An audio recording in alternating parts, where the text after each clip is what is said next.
Firstkiller and Gen G have not given us many looks, or any looks really, at what they're going to be playing like when it comes to the RLCS. Now, they have been playing behind the scenes for sure in scrims in preparation for RLCS, which starts, in a few days when this video goes up.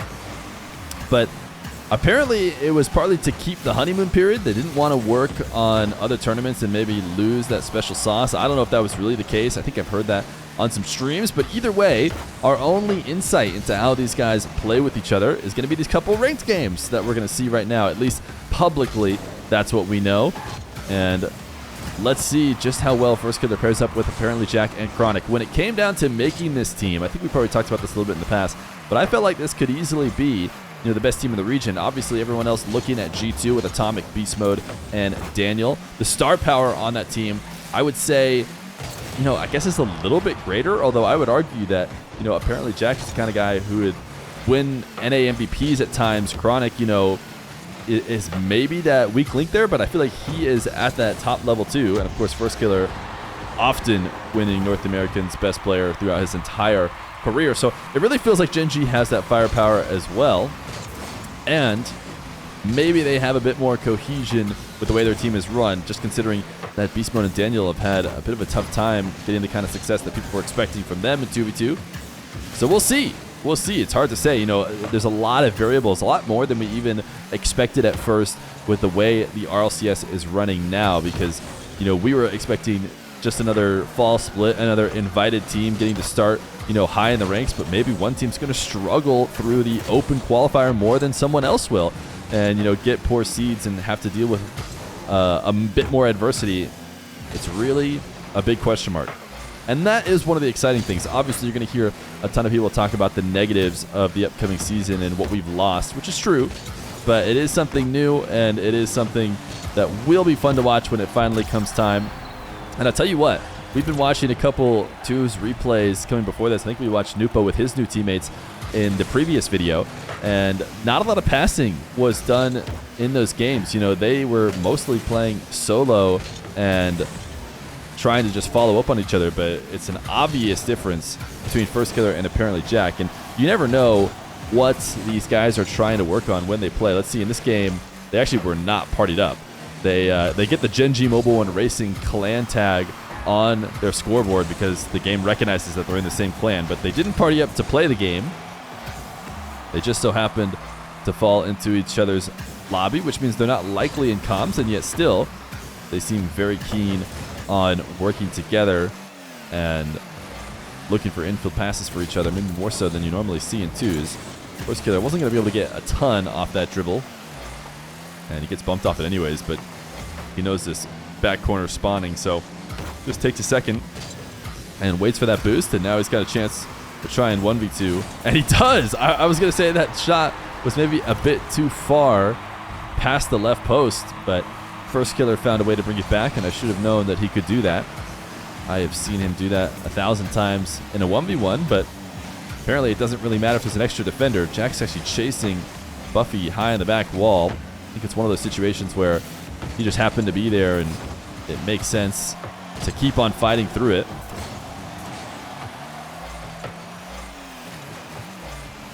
Apparently Jack now in the air as he leaves it off for a low boost Firstkiller. 5-Up is a new pro that I think you guys will maybe be hearing about this coming season. Firstkiller wasn't able to score by himself, but he kept that double away from the blue team. I think a lot of the fellow pros seem excited about what 5-Up brings to the table, as Firstkiller reverse half flips onto that side wall. Now he's going to air dribble bump for Buffy and then slotted top right. I mean, this duo is playing well together. The air dribble bumps do such a good job of taking out primary defenders. They work in twos, they even work in threes. I've seen it work a ton in 3v3 as well. There's lots of situations where you can set up, opportunities just like that. Air dribble bumps, not necessarily for yourself, but for the team. That's what Jack does, as Firstkiller has seemed very willing to rotate wide away from the play And in this case, he did it because he knew he was going to get a boom sent all the way back to his half. And he could maybe look to make some magic happen with it. He didn't make magic happen this time, but he is certainly a guy known for making plays like that work. Actually, really solid retreat from Firstkiller. I'm surprised. I'm impressed with the fact that he made that read and landed so cleanly up on the ceiling in order to cut back and make up for, arguably a mistake. Giving away possession there. Normally, that's the kind of spot that you hope your defender or you hope your teammate is going to be able to handle. But Firstkiller says, I'll do it myself. And now Jack is just going to clean out the net. I mean, I was going to say that almost felt like a guaranteed goal. But I think that was 5-Up, the guy I'm trying to hype up a little bit, who made that goal line save, even with apparently Jack pressuring him. But 4-2, Firstkiller will carry this over to the blue half, and it seems like actually it's going to be 5-2. I'm guessing they're not going to play the next second, and this will be a forfeit, but maybe we'll have one more kickoff. Looks like Buffy and 5-Up did want to go to another kickoff and have the ball roll. That's a pretty rarity in these high-level ranked lobbies, but Firstkiller playing well with apparently Jack. Let's see how he does with Chronic. Who knew when these guys were facing each other in the grand finals of the Salt Mine that they would eventually become teammates in the highest form of RLCS? I mean, you really wouldn't have thought so, because Chronic, before he got on Gen G, was having a tough time, breaking into the Rocket League scene. And now that he is at the top, everyone realizing how silly it was that he maybe wasn't being considered in the first place. Although he does admit to having a big rise around the time that he was picked up. A lot of different pros have mentioned how they don't like the storyline that, NA just needed to give Chronic more of a chance. Even apparently Chronic himself admitted that he had a lot of advancing that was done right before, he started to have all the great success in RLCS. But anyways, now he has maybe one of the best chances and one of the biggest spotlights that you can get in North America, which is being on the team of Firstkiller. Firstkiller brings a ton of attention to his teams, and for the first time, maybe it won't be as much negative attention as it once was. He originally played on Rogue, and I think he earned, a little bit of that negative attention with a couple comments he had here or there, I think related to getting new teammates. So I think that brought some hate. And then he went to FaZe, where FaZe is just kind of known for getting a bit of hate. And so finally, Gen G is certainly a fan favorite. I don't know if it's quite near G2 fan favorite. To me, I feel like one of the biggest fan favorite teams that North America's ever had was the Daniel Reddles Arsenal SSG team, as Chronic and Firstkiller get scored on. But this Gen G team is maybe right up there with them, with a couple content creating duos alongside a star player, which is kind of the same recipe that SSG had. Chronic and apparently Jack doing a good amount of content creation as Firstkiller tries to place top right. Actually got his saved, and then Chronic went back to the opposite corner of the net. I thought it was going to be a goal, but does not get it. Firstkiller, what a flick. The reset Musty launching underneath what was a defender waiting up on the back wall. Firstkiller cheating up on the kickoff, but resetting back to both corner boosts. Chronic, I have to imagine, was either trying to place up towards Firstkiller or at very least put him on target, but he does neither. He puts it away from Firstkiller, making it a bit harder. Chronic diving, can't get another finish. Credit to Matt, who has gotten a couple nice saves. For those of you who have been watching Rocket League for a really long time, you'll remember Matt being a top RLCS pro, although that was MATT. I think he was one of the first players to just have their name be their name in Rocket League esports as well. Of course, many people are doing that now. Firstkiller, oh my goodness, another great save by Matt. I was going to say, made the right read, decided to go over the top of the defender, going for the backboard touch. But Matt makes the save, and Matt is certainly a star of this game. My goodness, Matt, air dribble bump, and a goal. So it's a tie game with Firstkiller and Chronic. Did they queue together? They did.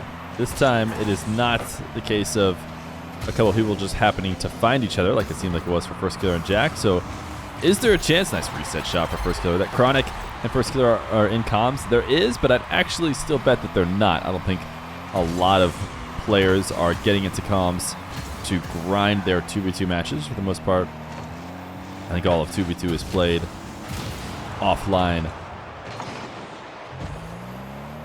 Chronic not chasing down that side of the field. Seems like he missed the dash in the corner, but maybe he was just waiting for a boost either way. He does allow Matt to just bring him the ball. And now Firstkiller running ahead of the play, and this is his ball cam. You know, don't get confused that sometimes in director cam it looks like somebody is driving without sight on the road.